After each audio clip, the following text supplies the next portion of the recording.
Today we find ourselves in the cavernous space of the Hagia Sophia Mosque in Istanbul. Here we are looking toward the east, then along the north side. Note the galleries on the second floor with their mosaics, which are now closed to the public.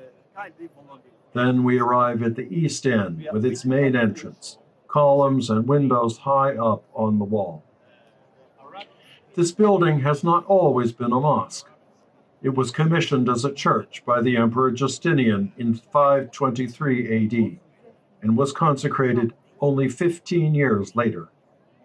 It remained a church until the Ottoman Turks conquered the region in 1453, and they converted the church into a mosque.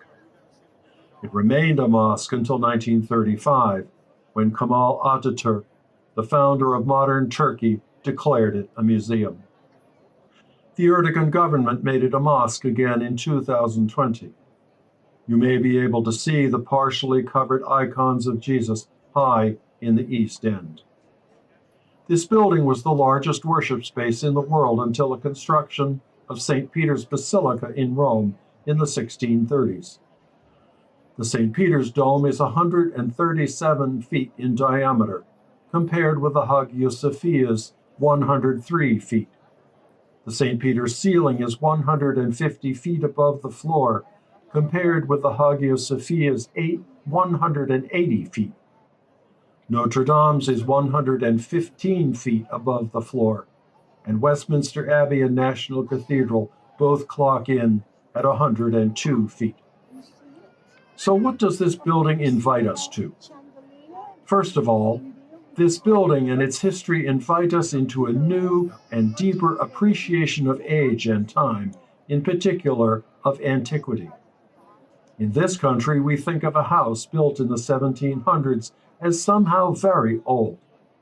Can we find the space in our imaginations to embrace and realize is the key word in its deepest sense here, that the building we are standing in was already 700 years old when Notre Dame was built.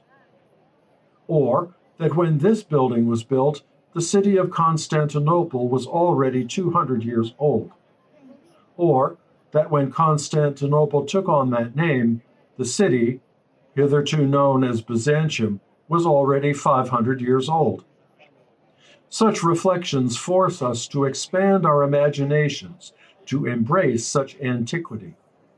George Bernard Shaw reminds us that we grow not according to our experience, but to our capacity for experience. In other words, our willingness and ability to grow through the exercise of our imaginations to embrace what is beyond us. Such an exercise calls us to a new level of humility about ourselves and our place in human history. Remember, humility is about truth, not about self-deprecation. This building calls us to see ourselves as bit players in a very long drama. Yet, part of God's salvation is to see ourselves as both small and yet so entirely complete and sufficient in God's work of salvation. This exercise in humility also calls us to acknowledge the technical mastery that made this building possible.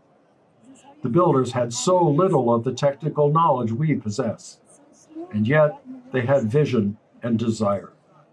The expansiveness of their vision is what we see in Paris and Rome, but not in London. I say that as one who loves London, but it is a big village compared with Paris and its boulevards and monuments and parks.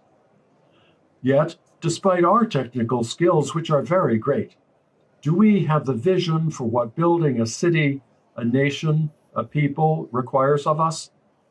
And finally, can we feel in communion with all that this building and its history represent? Can we feel at home here? Note how many people there are and how many seem to be tourists. We pilgrims took the matter seriously, clothing ourselves appropriately and removing our shoes. For some, though, their behavior made one wonder whether their imaginations could engage all this building represents. So in all, a great sight, and one that calls us to prayer for growth of imagination, to build the hard-to-imagine kingdom of God.